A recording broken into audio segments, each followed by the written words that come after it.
अब हम लोग जो पढ़ेंगे physical properties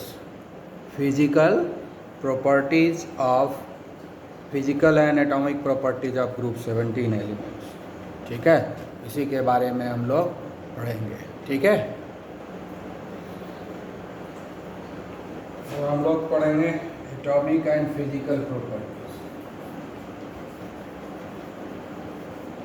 atomic and physical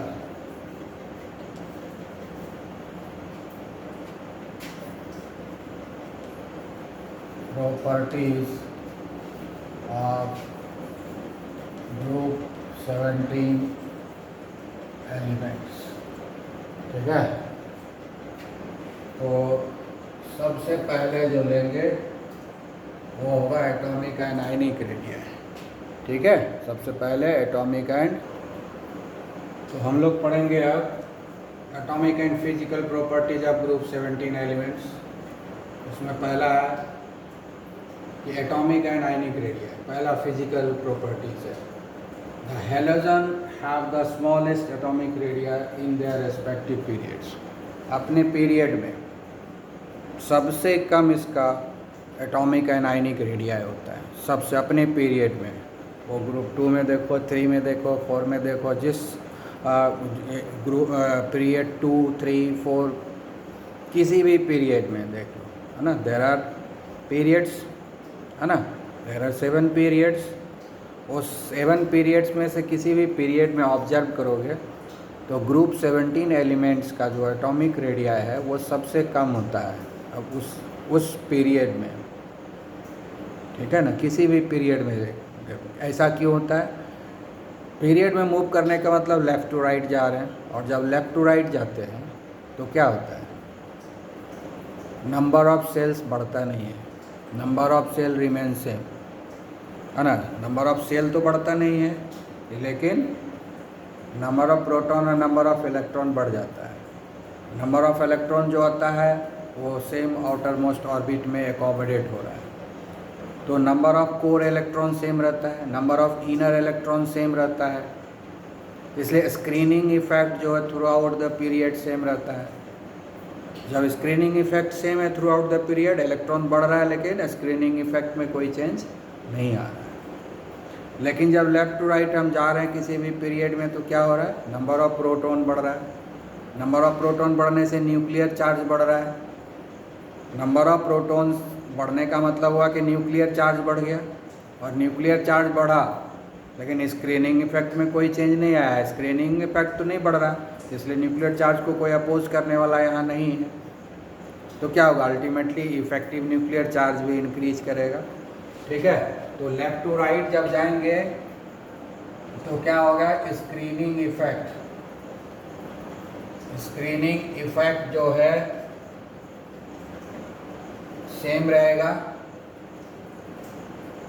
nuclear charge जो है वो इंक्रीज करता जाएगा, और जिसके चलते इफेक्टिव न्यूक्लियर चार्ज इंक्रीज करेगा। ठीक है, और जब इफेक्टिव न्यूक्लियर चार्ज इंक्रीज करेगा तो attraction between the electron cloud and nucleus increase करेगा। ठीक है ना, force of attraction between the nucleus and the surrounding electron clouds, उसके बीच में जो है फोर्स ऑफ अट्रैक्शन इंक्रीज करेगा।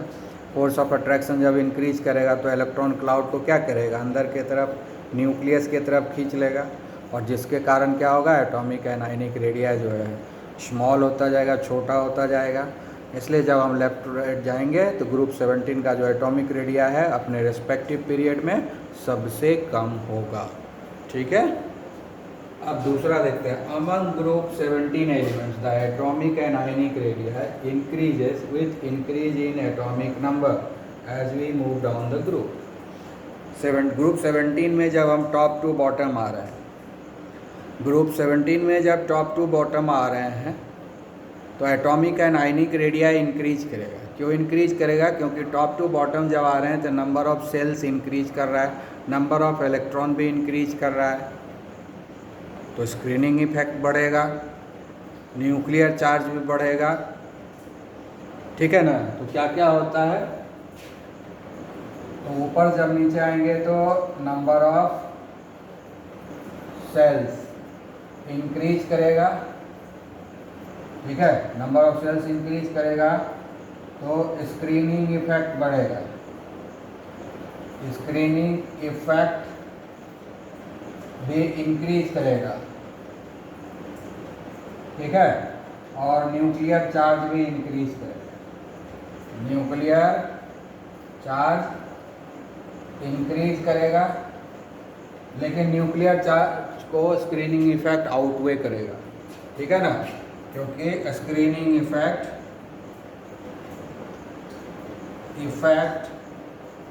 आउटवे न्यूक्लियर चार्ज को आउटवे कर देगा, ठीक है।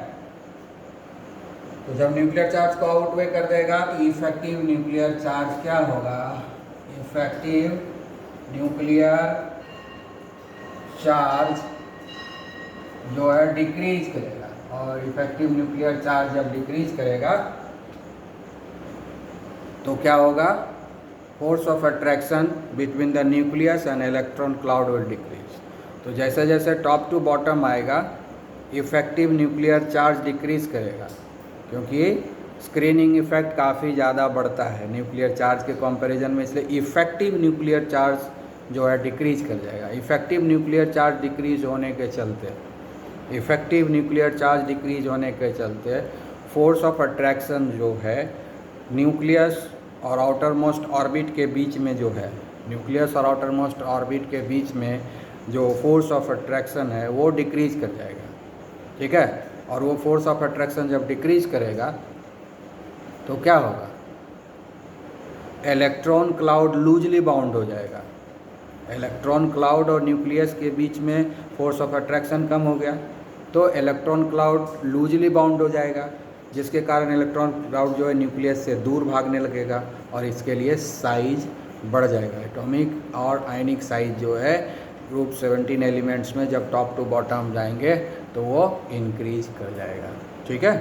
तो ये चीज़ हम लोगों ने अब पढ़ाई कर ली, ओके। आई थिंक समझ गए होंगे।